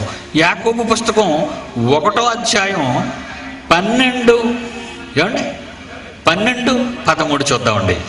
యాకోబు పత్రిక 1వ అధ్యాయం 12-13. శోధన సహించేవాడు ధన్యుడు, అతడు శోధనకు నిలిచిన వాడై ప్రభు తన్ను ప్రేమించే వారికి వాగ్దానం చేసిన జీవ కిరీటము పొందును. దేవుడు కీడు విషయమై శోధింపబడ నేరడు, దేవుడు ఎవనిని శోధింపడు. కనుక ఎవడైనను శోధింపబడినప్పుడు నేను దేవుని చేత శోధింపబడుచున్నానని అనకూడదు అని బైబిల్లో ఉందో చూడండి మీరంతా. Very good. మరి 11వ అధ్యాయం 17వ వచనం ఏంటండి? అబ్రహాము శోధింపబడి అంటే అబ్రహామును కుమారుడేమన్నా దెయ్యం అడిగిందా, దేవుడు అడిగాడా? అబ్రహాముకున్న ఒకే ఒక కుమారుడినేమన్నా దెయ్యం అడిగిందా, దేవుడు అడిగాడా? దేవుడు అడిగాడు. దేవుడు అడిగితే దేవుడు శోధకుడా? దేవుడు శోధకుడా అండి? శోధించేవాడు దేవుడా అండి? ఏమండి శోధకుడు ఎవరైనా బైబిల్లో ఉంది? 10 మత్తయి సువార్త, లోకాసు వార్త 4 అధ్యాయాలు తీయండి, రెండిట్లోనూ ఉంటుంది అది. లోకాసు వార్త 4వ అధ్యాయము, లోకాసు వార్త 4వ అధ్యాయం. అంతటా శోధకుడు ఆయన యుద్ధకు వచ్చి 4వ అధ్యాయం 2వ వచనంలో, 4వ అధ్యాయం 2వ వచనంలో అపవాది చేత శోధింపబడుచుండెను. యేసుక్రీస్తే అపవాది చేత శోధింపబడుచుండెను. మత్తయి సువార్త 4వ అధ్యాయంలో ఉందండి, 3వ వచనంలో, 4వ అధ్యాయం 3వ వచనం మత్తయి సువార్త. ఆ శోధకుడు ఆయన యొద్దకు వచ్చి, ఇప్పుడు చెప్పండి, ఇంతకీ దేవుడు శోధకుడా, దెయ్యం శోధకుడా? అసలు ట్రాన్స్లేషన్ చేసిన వాడు, గ్రీకు నుంచి ట్రాన్స్లేషన్ చేసిన వాడికి అసలు ఏమైనా గుర్తుందా? మీకు ఆలోచించారా? పరిశోధన, బైబిల్ పరిశోధన, 28వ జాతీయ లేఖనాల పరిశోధన అని ఎందుకు పెట్టారో తెలుసండి? ఇంతవరకు మేము ట్రాన్స్లేటర్స్ అని, మేము పండితులు అని, మేము భాషా ప్రవీణులు అని అనుకున్న వారు చేసిన తప్పులన్నీ బయట పెడుతున్నానండి. అందుకే అర్థం కాలేదండి బైబిల్ వాళ్ళకి బైబిల్ అర్థం కాలేదు. యేసుక్రీస్తుకి అక్కుంటే మరీ కన్యలగవుతుంది. ముందు అక్క పుట్టింది, తర్వాత ఈయన పుట్టాడు. మరి ట్రాన్స్లేషన్ చేసిన వాడికి ఏమైనా బుర్ర ఉందా? ఇంత పెద్ద తప్పు బైబిల్లో పడిపోయింది, ఆమె కన్యత్వాన్ని శంకిస్తున్నామే మనం. ఈ అక్కుందని మనం రాయొచ్చా అని వీళ్ళు ఎవరైనా ఆలోచించారా నేను అడుగుతున్నానండి. బైబిల్ను అచ్చు వేయించడంలోనే తప్పు చేసడానికి, తప్పులు దొర్లించడానికి సాతాను వాడుకున్నాడు వాళ్ళని. దేవుని మాటను మార్చేశారా? ఒకటి కలపొద్దు, ఒకటి తీయొద్దు అని ప్రామాణికంగా అతను భయంకరమైన ఆజ్ఞలు జారీ చేసి బైబిల్ ముగిస్తే మొత్తం బైబిల్లో ఉన్న భావాలనే దెబ్బతీశారండి వీళ్ళంతా. దేవుని పిల్లలారా, ఎందుకింత ప్రయాసపడి చెప్తున్నాం? మీరు కానీ బైబిల్ ప్రకారంగా నడవలేదో మీరు పరలోకానికి వెళ్ళరండి. అది 100% రైట్. ఇప్పటికే మీ పిల్లలను దేవుడికి ఇవ్వక తప్పు చేశారు. ఇప్పటికే మీరు లోకం కోసం బ్రతుకుతూ తప్పు చేశారు. మీరు పుట్టి దేవుని కోసం పుట్టారు, కానీ బ్రతకటం మీకోసం, లోకం కోసం బ్రతుకుతున్నారు. మీరు పిల్లల్ని కన్నారు, దేవుడిచ్చిన బహుమానాలని, వాళ్ళను కూడా మీలాగే ఈ లోకం కొరకు పెంచుతున్నారు. దేవుని మాట అంటే భయం లేని సమాజానికి దేవుని మాట ఎంత భయంకరమైనదో నేర్పించే వాళ్ళు ఎవరండి? చచ్చాక మీరంతా ఏమైపోతారో ఒక్కడైనా ఆలోచిస్తున్నారండి? ఒకటి కలపొద్దు, ఒకటి తీయొద్దు అని తండ్రి చెప్పిన మాటను క్రీస్తు చెప్పాడు, క్రీస్తు చెప్పిన మాటను పరిశుద్ధాత్మదేవుడు చేశాడు, పరిశుద్ధాత్మదేవుడు చెప్పినది ఈ అపోస్తులు, శిష్యులు, ప్రవక్తలు రాశారు. అదే 66 పుస్తకాల సమ్మేళనం. ఈ సమ్మేళనంలో ఒకటి కలపొద్దు, ఒకటి తీయొద్దు అని ఆజ్ఞ, హెచ్చరిక జారీ అయింది, ప్రమాద హెచ్చరిక జారీ అయింది. ఎవరైనా దీన్ని స్వీకరించారండి? ఎవరైనా దీని గురించి ఆలోచిస్తున్నారా అండి? ఆయన మాట వినకపోతే ఎంత పెను ప్రమాదమో మరో ఎగ్జాంపుల్ బైబిల్ నుండి నేను మీకు చూపించాలనుకుంటున్నాను. బైబిల్ నుంచి మీకు చూపించాలనుకున్నాను. సంఖ్యాకాండం 20వ అధ్యాయము చూడండి దేవుని పిల్లలారా. సంఖ్యాకాండము 20వ అధ్యాయము. మోషేని గురించి ఆయన మాట్లాడుతున్నప్పుడు, మోషే నా ఇల్లంతటిలో నమ్మకమైన వాడు, మోషే లాంటి సాత్వికుణ్ణి భూమి మీద నేను ఎవరిని చూడలేదన్నాడు దేవుడు అతని గురించి ఇచ్చిన సాక్ష్యం. అలాంటి మోషే చేసిన తప్పు మీరు ఇప్పుడు చదవబోతున్నారు. అది జరిగిపోయిందండి అనుకోకుండా, అది అనుకోకుండా జరిగిపోయింది అనడానికి వీల్లేదండి. అంటే ఆయన యాక్సెప్ట్ చేయడండి. నేనైతే పర్వాలేదులే నాయనా, మోషే ఏదో పొరపాటు అయిపోయిందిలే, నేను ఒప్పుకుంటున్నాను అంటాను. కానీ దేవుడు చిన్న విషయంలో కూడా ఒప్పుకోడు అనడానికి, ఆయన ఎంత కఠినంగా వ్యవహరిస్తాడో అనే సంగతి నేను ఇప్పుడు మీకు చూపించాలనుకున్నాను. చూడండి, బైబిల్ నుంచి సంఖ్యాకాండం 20 అధ్యాయం 8, 9, 10 వచనాలు. సంఖ్యాకాండం 20 అధ్యాయం 8వ వచనం, 9వ వచనం, 10వ వచనం. ఇశ్రాయేలీలందరికీ నీళ్ళు అవసరం వచ్చింది. ఆ నీళ్లు కావాలని మోషే తల తినేస్తే ఆ నీళ్లు గురించి మోషేతో చెప్తున్నాడు దేవుడు. ఏమని? నీవు నీ కర్ర తీసుకో, నీవు నీ పక్కన ఉన్న మీ సహోదరుడైన మీ అహరోన్ని సమాజాన్ని పోగు చేయి, వారందరూ చూస్తుండగా ఆ బండతో మాట్లాడు, అది నీళ్ళు ఇచ్చును అని చెప్పాడండి. ఏమన్నాడండి? మళ్ళా చదవండి, మళ్ళీ మనంగానే ఒక తప్పు విన్నామేమో. నీవు నీ కర్రను తీసుకొని నీవు నీ సహోదరుడైన అహరోను ఈ సమాజాన్ని పోగు చేసి ఈ ఇశ్రాయేలు ఎదుట ఆ బండతో మాట్లాడు అన్నాడు. ఏం జరిగిందో చూడండి. తర్వాత 9, 10 వచనాలు. యెహోవా ఆయనకు ఆజ్ఞాపించినట్లు మోషే దేవుని సన్నిధి నుండి ఆ కర్రను తీసుకొని పోయాడు. మోషే అహరోనులు ఆ బండ ఎదుట సమాజాన్ని పోగు చేస్తా. ఇదంతా పర్ఫెక్ట్గా ఉంది ఇంతవరకు. అతడు వారితో, ద్రోహులారా వినుడి, ఈ బండలో నుండి నీళ్లు కావాలంటున్నారు కదా, ఇప్పుడు వస్తాయి అనెను. అప్పుడు మోషే తన చెయ్యి ఎత్తి 2 మార్లు టపా టపామని 2 మార్లు తన కర్రతో బండను కొట్టాడు. ఏమండి? బండకేమైనా నొప్పా అండి? కర్రతో కొడితే రాయికి ఏమైనా నొప్పా? ఏమంటే ఫోన్లే కదా, కొడుకే కొట్టాడు కదా, ఏమైనా ఏదో పొరపాటు అంతవరకు కొట్టించాడు బండని. గతం మనం ఆలోచిస్తే గతానికి వెళితే ఇశ్రాయేలీయుల చేత బండని కర్రతో కొట్టించాడు. ఇక్కడ మాట్లాడమన్నాడు. ఏటనుకున్నారు? ఆయన మాట వినేటప్పుడు చాలా సెన్సిటివ్గా ఉండాలి మీరు. బైబిల్లో రాయబడిన మాట చాలా జాగ్రత్తగా వినాలి మీరు. చాలా జాగ్రత్తగా బుర్ర పెట్టి ఆలోచించాలి. ఏముంది తండ్రి, నువ్వు మరి టూ మచ్ అయిపోతున్నావు. 40 సంవత్సరాలు ఇశ్రాయేలు నడిపించడానికి ఈజిప్ట్ సింహాసనాన్ని వదులుకుంటే లేదు, కానీ ఏదో నిన్నేదో కొట్టేస్తున్నట్టు, నీ బుర్ర కన్నం పడిపోయినట్టు, రాయిని కొడితే నీకు ఎంత పెద్ద కోపం వచ్చేస్తే నేనేం చేయాలని అనే హక్కు కూడా లేదండి ఆయనకి. నేనైతే అనేద్దునేమోనండి దేవుడిని. కానీ దేవుడు ఏం చేశాడో 12వ వచనం చూడండి. అందులోని 12వ వచనం చూడండి. అప్పుడు యెహోవా మోషే అహరోనులతో, మీరు ఇశ్రాయేలీయుల కన్నుల ఎదుట నా పరిశుద్ధతను, నా మాటను గౌరవించకుండా నన్ను, నా మాట వినకపోయారు. మీరు నన్ను నమ్మలేదు మీరు. కనుక ఈ సమాజమును, నేను వారికి ఇచ్చిన దేశమును మీరు తోడుకొని పోరు పొమ్మన్నాడు. వాగ్దానం చేసిన పాలుతేనులు ప్రవహించే పలస్తీనాకు వారిని అడుగు పెట్టనివ్వలేదండి. చేసిన తప్పేటి చెప్పండి. ఇప్పుడు మాట్లాడమంటే కొట్టాడండి కర్రతో. అంటే ఇప్పుడు దేవుని మనస్సు మీకు అర్థమైందా? చెప్పండి. దేవుని మనస్సు అర్థమైందా ఇప్పుడు మీకు? ఏమండి? ఆయన చాలా కఠినంగా వ్యవహరిస్తాడండి. మనం అప్పుడప్పుడు కోపపడతాం కదండి. ఆయనట ప్రతిరోజు కోపమేనండి. ఎప్పుడేం చదివారు ఆయన గురించి మీరు? తండ్రిని తెలుసుకోవాలంటే బైబిల్ ఓపెన్ యూనివర్సిటీ దగ్గరికి మీరు రావాలి. ఎవరి దగ్గరికి వెళ్ళినా సరిగ్గా చెప్పరాడు, ఎందుకంటే వాళ్ళకి రాదు కనుక. ఏమండి? తండ్రి ప్రతిరోజు కోప్పడతాడా? 7వ అధ్యాయం కీర్తనల గ్రంథం 11వ వచనం చదవండి ప్రియులారా. 7వ అధ్యాయం కీర్తనల గ్రంథం 11వ వచనం చదవండి. ఆయన ప్రతిదినము కోపపడు దేవుడు. మన సైతాన్ని అనుకోగలరు. ఆయన ప్రతిదినము కోపపడు దేవుడు.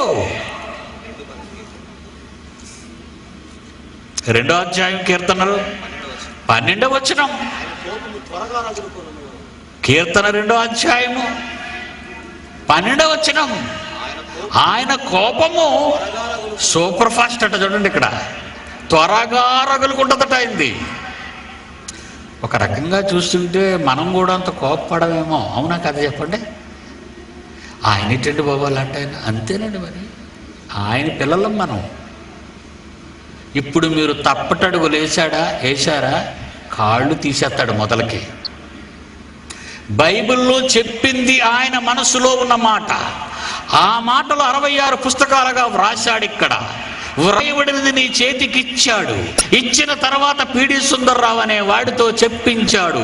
చెప్పించిన తర్వాత నువ్వు దారి మళ్ళితే నీ చావు తరువాత మళ్ళీపోతావు. భయం ఉందండి ఎవరికైనా? బైబిల్ అంటే భయం ఉందండి? దేవుని మాట అంటే భయం ఉందండి ఎవరికైనా? ఏమండి, ఎప్పుడు నేను ఆలోచించానండి. ఏం ఆలోచించాను తెలుసా? అమ్మ బాబోయ్, ఇంత మహాజ్ఞానాన్ని వ్రాయించాడంటే ప్రపంచంలో లేనిది ఇందులో ఉంది, అది నేను చదవాలి, దానిని నేను సాధించాలి అనుకున్నానండి. ఎందుకంటే అతని మనసులో నుంచి వచ్చేసింది. ఏమండి, సృష్టిని చూసి రాసిన వాడు శాస్త్రవేత్త, సృష్టి చేసి చెప్పిన వాడు సృష్టికర్త. మరలా చెప్తున్నాను, మళ్ళీ రిపీట్ చేస్తున్నాడు. అది చేసిన వాడు చెప్పింది బైబిల్, సృష్టికర్త ఆయన చెప్పాడిది. చూసింది రాశాడు కాపీయిస్టు, శాస్త్రవేత్త. అందుకే ఈ శాస్త్రం మీద సకల శాస్త్రాలను అధిగమించిన ఈ పాట ఒక్కసారి మీరు చూడండి.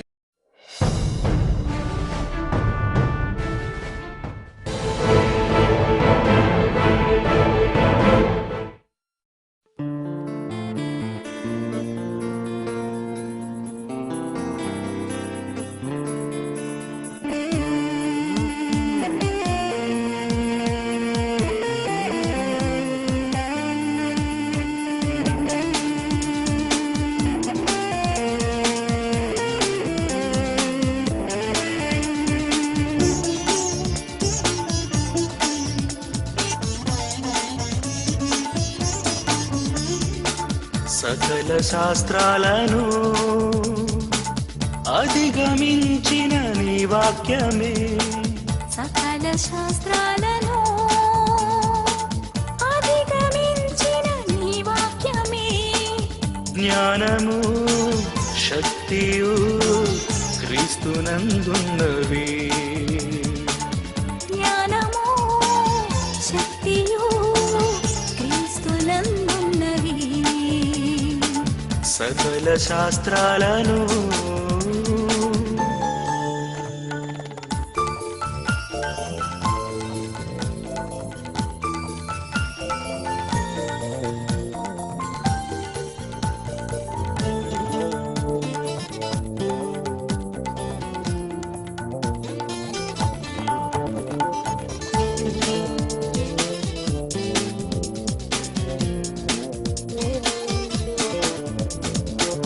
ఆదియందు వాక్యము, వాక్యమే ఆ దైవము, ఆదియందు వాక్యము, వాక్యమే ఆ దైవము, జీవము వెలుగును యేసునందున్నవి, జీవము వెలుగును యేసునందున్నవి. సకల శాస్త్రాలను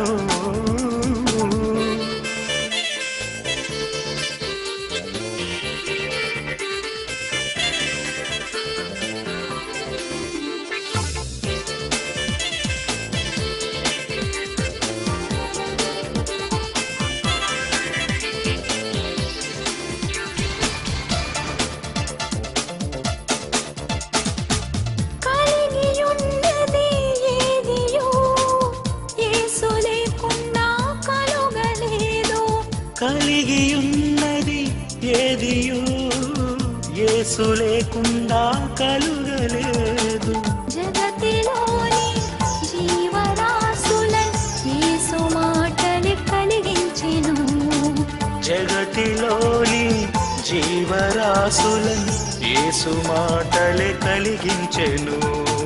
సకల శాస్త్రాలను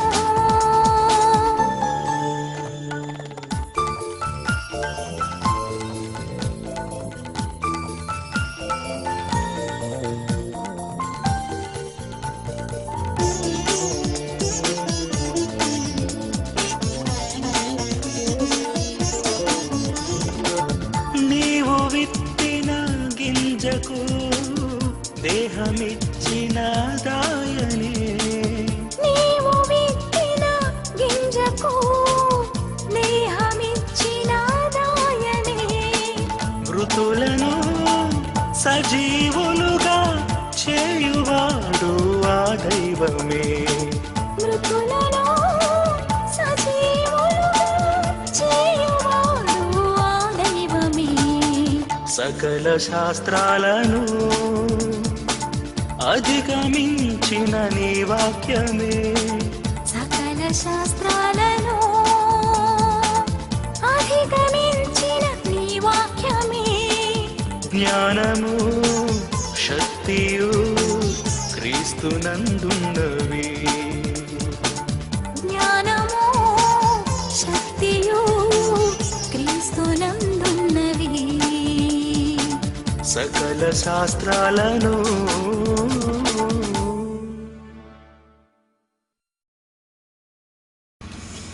చూడండి ఇద్దరు పిల్లల్ని, వీళ్ళు కూడా జాన్సన్కి వారసులు అయ్యారండి.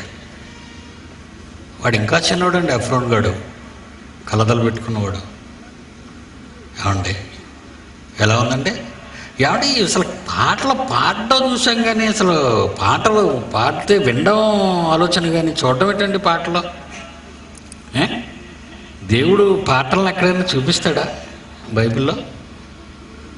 బైబిల్లో రాయబడిందండి, పాటలు చూపిస్తానన్నాడు ఆయన. పాటలను నేను చూపిస్తాను, చూపించండి అన్నాడు. చదువుతారు బైబిల్? క్రీస్తు పూర్వం 1000 సంవత్సరాలు కీర్తనల గ్రంథం 40వ అధ్యాయంలో 3వ వచనం చూస్తే ఆశ్చర్యపోతారండి మీరు. కీర్తనల గ్రంథం 40వ అధ్యాయం 3వ వచనం, తనక స్తోత్ర రూపముగు క్రొత్త గీతము మన దేవుడు నా నోట ఉంచెను. ఏమండి మొదటిది మళ్ళీ చదువుతామా? తనకు స్తోత్ర రూపముగు క్రొత్త గీతము మన దేవుడు నా నోట ఉంచెను. ఈ మైదానంలో ఉన్న అనేకులు దాన్ని చూచి, కొత్త గీతాన్ని ఎలా చూస్తారండి? ప్రపంచ చరిత్రలో దేవుని పాటలను మీ కళ్ళుకు చూపించే మొదటివాడు బైబిల్ ఓపెన్ యూనివర్సిటీ ఇంటర్నేషనల్. ఈ వాక్యం, ఈ ప్రొఫెసీ ఎవరి కోసం రాయబడిందండి? మా కోసం అని చెప్పడానికి గర్వపడుతున్నామండి. ఇంతవరకు అల్లర్లతో, మేళ తాళాలతో, గొడవలతో, గెంతులతో సమాజాన్ని పాడు చేసే సమాజాన్ని, క్రైస్తవ సమాజాన్ని చూశారు మీరు. కానీ మహాజ్ఞానాన్ని మీ కళ్ళకు చూపిస్తూ దేవుని గీతాన్ని ఆలపించడం అనేది ఆయన ఏనాడు రాయించాడండి మాట? క్రీస్తు పూర్వం 1000 సంవత్సరాలు కీర్తనల్లో రాయబడింది. క్రీస్తు శకం 2010లో 10 సంవత్సరాల తర్వాత ఈరోజు మీరు అనగా 3010 సంవత్సరాల తర్వాత ఆ వాక్యం ఫుల్ఫిల్ అయినట్టుగా మీకు కనబడుతుంది. చూడండి 4వ వచనం, 3వ వచనం, దానకు స్తోత్ర రూపముకు కొత్త గీతం మన దేవుడు నా నోట ఉంచెను. అనేకులు దానిని చూచి, విని కాదు, ఇంతవరకు మీరు అనేక పాటలు విన్నారు ప్రపంచ క్రైస్తవ చరిత్రలో. ఇప్పుడు ప్రపంచ క్రైస్తవ చరిత్రలో మొట్టమొదటిసారిగా ఆయన పాటలను చూస్తున్నారు. ఇది విప్లవ ప్రభంజనం అండి. Thank you very much. దేవుని పిల్లలరా, మీ పిల్లలను నాకు ఇవ్వండి, మీ పిల్లలను నాకు ఇవ్వండి. ఈ చదువుల నుంచి వాళ్ళని దూరపరచండి. ఈ పనికిరాని లోక పిచ్చి జ్ఞానం నుంచి మీ పిల్లల్ని బయటకు తెండి. ఒక మాట తప్పితే నీ తండ్రి సహించడు. మాటలో తేడా జరిగిందా శాంతించడు. ఇది నీ మృత్యువు తర్వాత చూసే ప్రచండమైన దేవుని ఉగ్రత. నీ మృత్యువు తరువాత వెంటనే, నీ మృత్యువు జరిగిన వెంటనే నీ మీద అమలు జరిగే ప్రచండమైన దేవుని కోపము, మంటలు, ఉగ్రత. ఇంత మహాజ్ఞానాన్ని పిడి సుందర్రావు ప్రపంచానికి చెబుతున్నాడంటే ఈ జ్ఞానాన్ని సమాజానికి వీళ్ళు చూపించి బెటర్ సొసైటీని చేద్దామని ఏ ఒక్క మీడియా వాడైనా అనుకున్నాడా చెప్పండి? అనుకోడు. దేవుని పిల్లలారా, సమాజం స్వీకరించనిది, సమాజం ఒప్పుకోలేనిది, మనమంటే ఎవడికి పడలేని ఈ పరిస్థితుల్లో క్రీస్తు అనేక గుండెల్లో నీడలా మాయమైపోతున్నాడండి. దేవుని మహాజ్ఞానం నేర్చుకోకుండా ప్రపంచం అజ్ఞానం పెత్తనం చేస్తుందండి. మీరు ఎలాగరా నిద్రపోతున్నారు? బైబిల్ గొప్పదని, మీరు నమ్ముకున్న క్రీస్తు గొప్పవాడని, మహాజ్ఞానవంతుడని మీరు ప్రజలను ఒప్పించడానికి, ఆకాశ శిఖరాలపైన నీవు నమ్మిన క్రీస్తును నిలబెట్టడానికి, నువ్వు చదివిన బైబిల్ చదివించటానికి, చూపించటానికి మీలో ఎవరు నడుం కట్టలేరా? మీరు నడుం కట్టలేరా? మీరు లోకం కోసం అందరిలా ప్రాకులాడుతున్నారే క్రైస్తవులు, భూమిని తలక్రిందులు చేయువారని దేవుడన్న మాటైనా మీకు జ్ఞాపకం రావటం లేదా సోదరా సోదరి? ఈ రాత్రి ఆలోచించండి. మీ తండ్రి గురించి ఒక్కసారి ఆలోచించండి. ఏమండి, ఆయన చాలా కఠినుడండి. దయామయుడు, కరుణామయుడని ఒక పక్కే చూసావు నువ్వు ఆయన్ని. బొరుసు పడిందో నీ పని అయిపోయినట్టే. ఆ బొరుసు నేనే చూపించాను. ఇవాళ మీకు ఎలా ఉంటుందో వెనక భాగం. ఆయన ఎందుకు కూరుకున్నాడో తెలుసా? నీ చివరి దినం వరకు దీర్ఘశాంతంతో ఉన్నాడు. నీ చివరి దినం, నీ చావు దినమే నీ చివరి దినం. అది లోకం చివరి దినం గురించి మాట్లాడకు నువ్వు. నీకంటూ ఒక చివరి దినం ఉంది, నాకంటూ ఒక చివరి దినం ఉంది. ఆ చివరి దినం మరుక్షణం ఆయన ప్రచండ ఆవేశాన్ని, కోపాన్ని నీకు చూపించబోతున్నాడు. నువ్వు కన్ను మూసిన మరుక్షణం శిక్ష నీకు అమలు జరగబోతుంది. భయం వేస్తుందండి ఆలోచిస్తుంటే. మీరు ఎలా నిద్రపోతున్నారు? మీరు ఎలా నిద్రపోతున్నారు? సముద్రం పొంగిపోతుంది, పల్ల ప్రాంతాలు మునిగిపోతున్నాయి అంటే రాత్రంతా నిద్రపోక చెట్టు మీద పెట్టలా ఉంటావే. ఎక్కడ మా ఊరు మునిగిపోద్దాం అని. అసలు ఆంధ్ర రాష్ట్ర చరిత్రలో ఏనాడైనా కర్నూలు మునిగిపోయిన దాఖలాలు ఉన్నాయా అండి? ఈరోజు చిన్న పరిశ్రమల మంత్రిగా ఉన్న వెంకటేష్ ఇంటికి నన్ను తీసుకెళ్ళాడండి. ఆయన చిన్న పరిశ్రమల మంత్రి టీజే వెంకటేష్ వాళ్ళ ఇంటికి పిలిచాడండి నన్ను రమ్మని. ఆ రోజు కర్నూలులో మహాసభలో. అలాంటి వాడు అతను కోట కట్టుకున్నాడండి. ఆయన కోట చాలా పెద్ద కోట అండి. కర్నూలు మునిగిపోతున్నప్పుడు వార్తల్లో ఇతను ఫోటో చూపించారండి. చిన్న నావెక్కి తన కుటుంబం అంతా నావ మీద తెడ్డి ఆడించుకుంటూ వెళ్తున్నారు ఆ తెప్ప మీద. నువ్వు ఎవరైనా, ఎంతటి వాడవైనా, ఆయన తలచుకున్న మరుక్షణం సమాధి అయిపోతావు. ఎంత జాగ్రత్తగా ఉండాలి నువ్వు? జాగ్రత్తగా ఉంటున్నావా? నువ్వు జాగ్రత్తగా ఉంటున్నావా? అసలు భయం వేస్తుందా నీకు? అబ్బా గొప్ప ప్రసంగం అనుకుని వెళ్ళిపోతున్నావా నాకు మెడలు తగిలించి? అది నీదే, నీకోసం మాట్లాడమన్న మాటలు అవి. దేవుని పిల్లలారా, నేను మిమ్మల్ని ప్రేమించి చెబుతున్నానరా, మిమ్మల్ని మేలుకొల్పడానికర్రా ఇదంతా. ఈ సభలు జరగడానికి కుమారుడు బాబురావు తన స్థలాన్ని తనఖా పెట్టాడు. కమాన్ మై సన్, స్టేజ్ మీదకి రానాయన. ఈ సభలు ఈ రకంగా జరగడానికి, ఏమంటే ఈ సభలు జరుగుతాయని అస్సలు మేము ఊహించలేదండి. ఎందుకంటే ఈ జాతీయ లేఖనాల పరిశోధనలో పిల్లలకు పరీక్షలు పాఠాలు తప్ప సభలు ఉండవండి. దాని ఎవరెవరు ఉన్నారు రండి నాయన, ఈ కన్వీనర్స్ ఎవరు ఉన్నారు ఒకసారి వేదిక మధ్యకి రండి బాబు. రమణ, ఆనందపాల్, సుందరపాల్, బాబురావు, కమాన్ నాయన, మిమ్మల్ని చూస్తారు వాళ్ళు. ఏమండి పొలం తాకట్టు పెట్టుకోవాలా, ఏమైనా ఇంట్లో అన్నీ అమ్మేసుకోవాలా? అవన్నీ చేశారండి వీళ్ళు. ఏరండి వాళ్ళు, ఏరండి వాళ్ళు? చూడండి ఆ కెమెరా షూట్ చేయలేని వాళ్ళు. ఏమండి తమ చరస్థిరాస్తులను అమ్మారట ఆ రోజు ప్రారంభ శతాబ్దంలో అపోస్తలుడు ఆ ఉద్యమాన్ని ప్రారంభించిన రోజున, ఆ విప్లవాన్ని ప్రారంభించిన రోజున వాళ్ళు తమ చరస్థిరాస్తులు అమ్మేశారటండి. వాళ్ళేనండి వీళ్ళు, వాళ్ళకు వారసులండి, వాళ్ళకు తమ్ముళ్ళండి వీళ్ళంతా. హ్యాట్స్ ఆఫ్ కదండి. నా భార్య మెడలో ఎన్ని తులాలు ఉంది, నా బ్యాంకు లాకర్లో ఎంత బంగారం ఉంది, నా పిల్లలు విదేశాల్లో ఎంత సంపాదించుకుంటున్నారు, నా బ్రతుకులో ఎంత ఉంది అని ఆలోచిస్తున్నారే తప్ప ఈ క్షణం కళ్ళు మూస్తే దేవుని మహాప్రచండమైన కోపానికి గురి కావలసిన ఈ చిన్ని మానవ జీవితం మీద ఎన్ని ఆశలు పెట్టుకున్నారరా మాయకులారా? మీరు ఎన్ని ఆశలు పెట్టుకున్నారరా? కళ్ళు మూస్తే రేపటికి రెండర్రా, ఈవేళ కన్ను మూస్తే రేపటికి రెండు.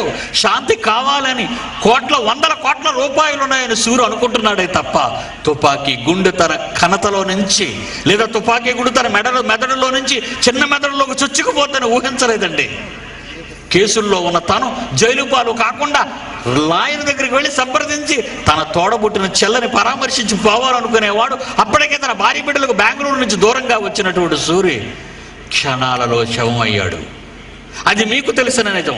క్షణాలలో దేవుని అగ్నిగుండానికి, దేవుని కోపాగ్నికి బలైపోయాడు. అది నాకు తెలుసు. ఆ పిల్లలు చూడండి, సాహసించండి. మీ పిల్లల్ని ఇవ్వడానికి సాహసించండి.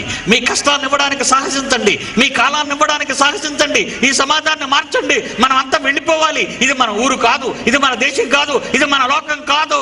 నువ్వు నమ్ముకున్న శరీరమే నీది కాదు. God bless you. కళ్ళు మూసుకోండి. మమ్మను కన్న తండ్రి, నీ మనసులో ఎంత కోపముందో, నీ మనసులో ఎంత వేదన ఉందో, నీ గుండె ఎంత బరువెక్కిందో మీ పిల్లల ముందు కొంతవరకు పరిచానయ్యా. ఇంతకంటే నేను ఏం చేయగలనయ్యా? నా గుండె అలిసిపోయినంత వరకు నా బ్రతుకు కాలం అంతా మీ పిల్లల కోసం ప్రయాసపడుతున్నాను. ఈ గుండె 62 ఏళ్ళుగా పనిచేస్తూ అలసట లేక ఉంది. ఆగిపోవాలని ఒకసారి ప్రయత్నించింది. ఎప్పుడు ఆగిపోతుందో నాకు తెలీదు. ఆగిపోయే ముందు, ఆ శబ్దం నిలిచిపోయే వరకు నేను నీకోసమే బ్రతకాలనుకుంటున్నాను తండ్రి. ఈ మనసు ఈ మైదానంలో ఉన్న ప్రతి బిడ్డకు ఇవ్వండి. మా బ్రతుకును అలాగూ ఇక్కడ ముగించుకొని నీ యొక్కన చేరి విశ్రాంతి తీసుకునే భాగ్యం ఇవ్వండి నాయన. యేసునామాన్ని ప్రార్థన అడుగుచున్నాము తండ్రి. ఆమేన్. మన తండ్రి దేవుని ప్రేమ, కుమారుడైన యేసుక్రీస్తు వారి కృప, పరిశుద్ధాత్మ దేవుని అన్యోన్య సహవాసం సదాకాలం మనందరికీ తోడై నడిపించునుగాక.